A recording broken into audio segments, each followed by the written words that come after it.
destaque na mídia nos últimos anos. A prisão após a confirmação da condenação em segunda instância foi tema de debates calorosos e muito reflexivos, inclusive no STF. Os pobres são presos antes da decisão de primeiro grau.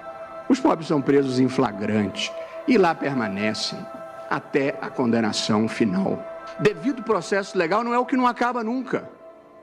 E garantismo não significa que ninguém nunca é punido por coisa nenhuma, não importa o que tenha feito. Portanto, com todas as vênias de quem pensa diferente, eu considero uma leitura equivocada da Constituição interpretar essas normas como significando que somente se pode prender alguém depois do trânsito em julgado.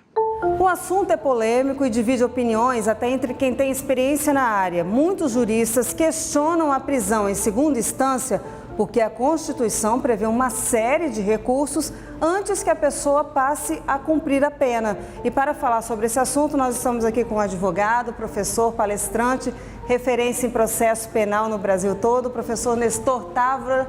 Professor, qual a opinião do senhor? Bem, Marcele, a situação é hoje gravíssima num país que tem uma das 4 maiores populações carcerárias do mundo.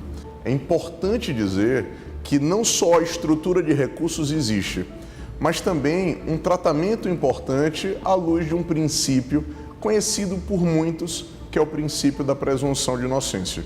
Nós temos um problema, é verdade, a necessidade de cumprimento de pena, a efetivação da sanção, uma prestação de uma resposta do Estado para os crimes que foram praticados, mas o problema em si, que é a eficiência processual, a gestão dos processos em um prazo razoável, ela vai persistir.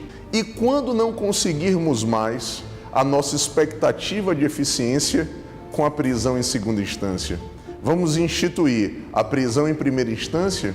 Ou então vamos banalizar o cumprimento de pena sem julgamento? Vejam que isso é muito perigoso. Um questionamento feito por boa parte da sociedade é sobre o uso de recursos para adiar o cumprimento da pena, enquanto que os menos favorecidos não possuem condições de chegar até os tribunais superiores. É verdade que aqueles que não têm um bom advogado ou não conseguem uma assistência na defensoria pública acabam, sim, se submetendo muitas vezes a uma prisão antecipada, acabam se submetendo a uma situação jurídica mais gravosa, mas isso não é, obviamente, um elemento que nós precisamos considerar como um elemento de aceitação. Nós precisamos imaginar que essas pessoas têm os mesmos direitos daquelas outras pessoas que têm condição financeira. O ideal é termos um sistema que seja um sistema justo, equalitário.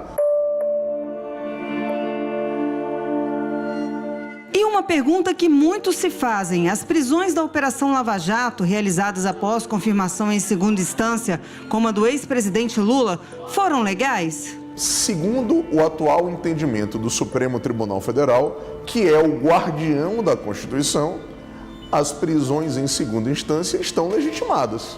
Agora, o que se espera? Que o próprio Supremo Tribunal Federal, num futuro próximo, revisite a questão. A reinterpretação do comando constitucional ou a reinterpretação de uma lei federal naturalmente pode interferir no teor daquela condenação. E se a condenação violou a lei ou violou a própria Constituição, aquela decisão precisa ser revista. E enquanto a decisão não se estabilizar, enquanto a decisão não for definitiva, existe uma regra de tratamento. E a regra de tratamento é pautada na presunção de inocência.